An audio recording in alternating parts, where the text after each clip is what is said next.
लाल की। अच्छा, सत्य कौन है?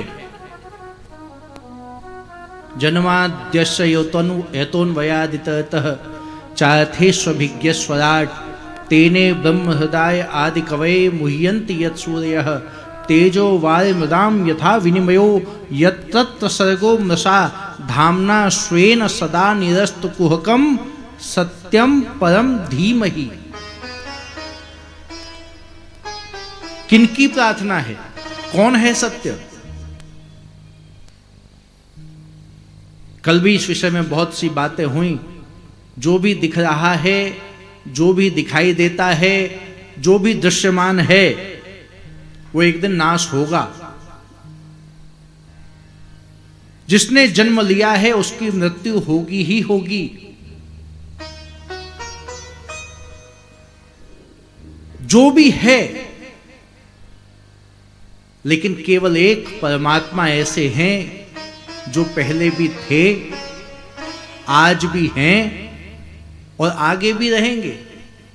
न जो जन्म लेते हैं, न जिनकी गति होती है, वो तो सर्वत्र विद्यमान है, वही हैं। अक्षर अक्षर में वही पत्र। यानी कि किसी अगर पौधे को उखाड़ दिया जाए तो दोबारा नहीं लगता, कटिंग कर दी जाए, उसको काट दिया जाए तो दोबारा उग सकता है। तापत्रयोन दोबारा उग सकता है। तापत्रयोन मूल न बार उनके नाम की शरण में जाके तो देखो। एक बार ये घुस गया ना टेढ़ी टांग वाला, बाकी किसी की प्रीति करें तो एक बार मन हट सकता है, लेकिन एक बार कन्हैया हमारे हृदय में घुस गया, हृदयवरुद्धते तकृत भी अवरुद्धते, हृदय को अवरुद्ध कर लेते हैं भगवान जाके। पहले सुनने में आता था कि पूज्य राम सुखदास जी महाराज अथवा पूज्य शंकराचार्य भगवान जब वृंदावन आते थे तो जहां सत्संग होता था, यहां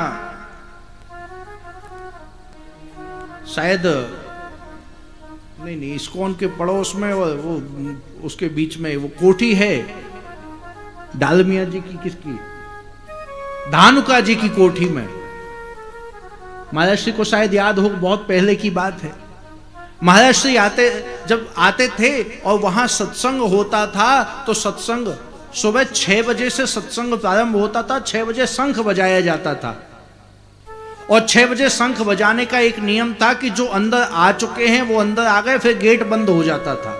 जो पहुंच गए ठीक है, नहीं पहुंचे कोई बात नहीं, वो बाहर रहे। लेकिन जो अंदर आ गया कथा पूर्ण होने के बाद ही बाहर निकलेगा। ये ऐसा नियम था उस समय, उनकी कथा, उनके सत्संग में, प्रातःकालीन सत्संग में। नहीं, ऐसे करके भगवान बैठ जाते हैं। एक गोपी ब्रजवासी, लाला खा रहा हो तो खा ले, नहीं तो कोई बात ना है। योगी मुनींद्र तपस्या करके जिस भगवान को ध्यान करना चाहते हैं, वो भगवान किसी हो भजन में कोई बैठा हो तो डिस्टर्ब नहीं करना चाहिए। नारद जी जाके खड़े हो गए सामने। थोड़ी देर में उस गोपी ने आंख खोली, नारद जी को देखा। ब्रजवासी संतों का बहुत आदर करते हैं। जब प्रेम करें तो बहुत आदर करें और ना माने तो कछु भी ना माने, चाहे होगा कोई भी। क्यों भैया, सही बात है कि नहीं? महाराज उस ब्रजवासी, उस गोपिका ने नारद जी को देखा। बाबा दंडौत प्रणाम बाबा। नारद जी बोले, हे गोपी, एक बार बता, इस समय भगवान कृष्ण ब्रज में ही हैं, भगवान कृष्ण ब्रज में लीलाएं कर रहे हैं और तुझ जैसी गोपी को ध्यान, तू किसका ध्यान करने लग गई? साक्षात ब्रह्मांड का नायक ईश्वर आपके ब्रज में यहां नाचने को तैयार है, तुम लोगों से खेल कर रहा है, तो हमारे साथ नाच रहा है, गा रहा है, आनंद ले रहा है। वो ईश्वर के होते हुए तुम किसका ध्यान करने लगी हो? वो गोपी बोली महाराज ध्यान व्यान छोड़ दो, मैं तो बहुत परेशान हूं महाराज, मेरी बला टाल दो। कैसे भी जो बला जो दिमाग में बैठ गई है ना। नारद जी बोले कौन सी बला? कहते ये नंद का छोरा ऐसा ऐसा दुष्ट है, इतना बदमाश है कि मेरे दिमाग में आके बैठ गया है और मैं इसकी वजह से परेशान हूं, इसको दिमाग से बाहर निकालने की कोशिश कर रही हूं। नारद जी ने कहा है लोग मन में लाना चाहते हैं, तू बाहर निकालना चाहती है, क्या दिक्कत क्या है? गोपी बोली कि महाराज दिक्कत की तो सुन लो। आज सुबह सुबह मेरी सास ने मुझसे कहा चल सुबह हो गई है, जल्दी से नहा धो के तैयार हो जा, गैया का दूध दूह के ले आ। मैं उठी, जल्दी से गाय का दूध दूहने के लिए निकली, गाय का बछड़ा लगाया, उसको हटा के बांधा और गाय का जैसे ही दूध दूहने लगी, दूहते ही वो कन्हैया आया, नंद का लाला कन्हैया आया और कहने लगा भाभी। गोपी बोली हाँ कहा है कन्हैया? कहने लगे कि भाभी सुबह ते निकलो हूं, मैया भूल गई मुझे दूध देनो, तू ये धीरोष्ण धारोष्ण जो ताजा ताजा गाय का दूध निकलता है ये मेरे मुंह में सीधे डाल दे, मेरी भी प्यास बुझ जाएगी और थोड़ा सा काम तेरे थोड़े से दूध ते मेरा काम बन जाएगा। गोपी बोली हाँ जा में कोई दिक्कत ना है लाला।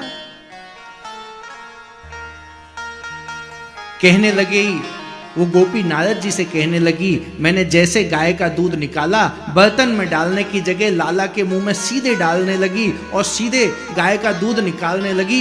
इतने में मेरी बीच में सास आ गई और 50 गाली मोड़ दी। मैंने देखा क्या हो गया, सासू माता की तरफ किस बात पे डांट रही हैं।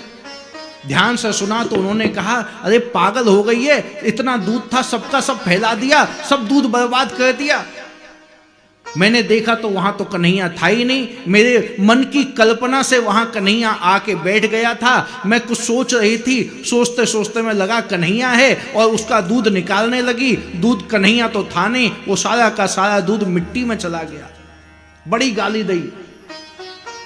महाराज जैसे तैसे करके मैंने डांट खाई, डांट खा के अपने आप को समझाया। सास ने कहा चल एक काम कर दे, चावल चढ़ा दे और उसके बाद रोटी बना लियो। मैंने कहा ठीक है मैया।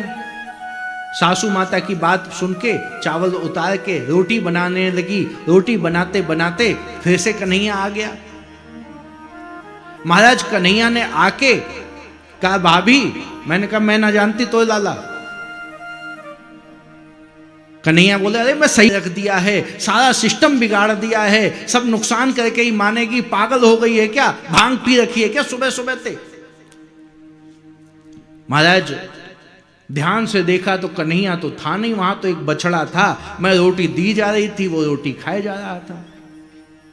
बड़ा कष्ट हुआ मुझे कि कन्हैया बड़ा परेशान करने लगा है।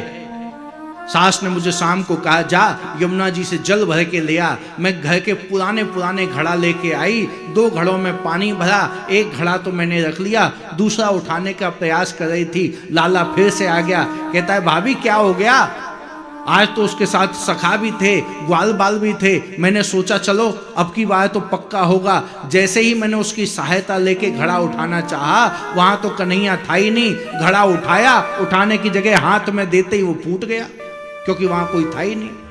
तो तब से मैं यहां यमुना जी के किनारे बैठी, काम नहीं चल रहा है। एक बार मंदनी बड़ी महारानी, इतनी बड़ी राजसी है, इतने बड़े बड़े राजा महाराजा साधु संत, एक अखंडानंद आश्रम में वकील जज भगवान से प्रीति हुई। ये संसार की सब चीजें झूठी लगती हैं, हर एक में परमात्मा दिखता है। इतना पक्का दिखता है कि कुछ भी अच्छा नहीं लगता, इतना पक्का दिखता है कि कुछ भी अच्छा नहीं लगता। मन परमात्मा में ही विराजित हो जाता है। इस कठिन समय में, इस कठोर समय में, कलयुग के समय में, मन सबके बाद महाराज इतने पढ़ने का हमको समझ, जब ये धर्म होता है तब भगवान अवतार लेके धर्म की रक्षा करते हैं।